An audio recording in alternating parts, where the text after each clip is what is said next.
یہ ہے مفتی شمائل ندوی صاحب کی 5th کلاس کی سپیچ، دیکھیے۔ I am Shamail Ahmed Abdullah of class 5. Can I ask you something? Were you waiting for this day? We were, and now our day has really come. After a lot of hard work, we are finally ready and can't wait any longer.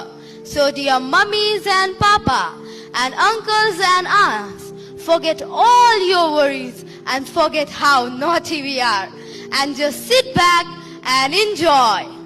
Respectfully and wholeheartedly, we welcome you to Tajalli 2011.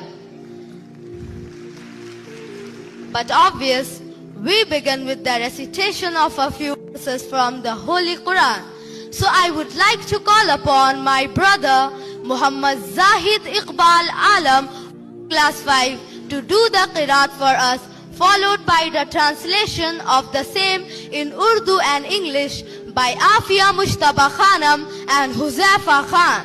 اب مجھے یہاں سے یہ سمجھ میں آیا، جو انسان بچپن میں جو کچھ بھی سیکھتا ہے نا، وہ آگے جا کے وہی بنتا ہے، کیونکہ بچپن کی تربیت ہی آگے چل کر سنت، اخلاق اور سوچ میں جھلکتی ہے۔ کیونکہ انسان جس محفل میں اٹھتا بیٹھتا ہے نا، اس کی شخصیت آگے جا کے ویسے ہی بن جاتی ہے۔ آج اکثر ماں باپ افسوس بچوں کو دین سے زیادہ دنیا کی تعلیم دیتے، دنیا کی اہمیت دیتے ہیں، جبکہ دین اور دنیا کو الگ نہیں کیا جا سکتا۔ جو ہماری سوچ بن گئی ہے نا کہ ہم مسجد کے اندر تو دین ہے، گھر میں نماز پڑھنا ہے تو پھر جب اسی وقت دین ہے، اور جب باہر نکلتے ہیں تو دنیا ہے۔ بلکہ حقیقت یہ ہے دین ہی دنیا ہے، دنیا اور دین کو الگ نہیں کیا جا سکتا۔ اس لیے ضروری ہے کہ بچپن سے بچوں کو صحیح علم دیا جائے، دین کا علم دیا جائے، قرآن کو بچپن سے سمجھا کے پڑھانا، یاد کرانا کہ اللہ تعالیٰ کیا فرما رہا ہے، سنتوں کے بارے میں بتانا، حلال اور حرام کے بارے میں بتانا۔ دنیا کی جتنی بھی تعلیم ہے، MBBS جتنی بھی تعلیمیں ہیں، دین کے دائرے میں ہی دینا۔ ہم دین کو صرف نماز، روزہ سمجھ لیتے ہیں۔ نماز اور روزہ کرنا بہت ضروری ہے، لیکن قرآن کریم مکمل دین کا مطالبہ کرتا ہے، اس لیے قرآن کو سمجھنا بہت ضروری ہے۔ ابھی ہم نے جو مفتی شمائل ندوی صاحب کی 5th کلاس کی سپیچ دیکھی، اور ابھی کچھ دن پہلے ہم نے مفتی شمائل ندوی صاحب کی جو ڈیبیٹ دیکھی تھی نا، یہ بات واضح کرتی ہے کہ بچپن کی جو علم ہوتا ہے، بچپن کی جو تعلیم ہوتی ہے نا،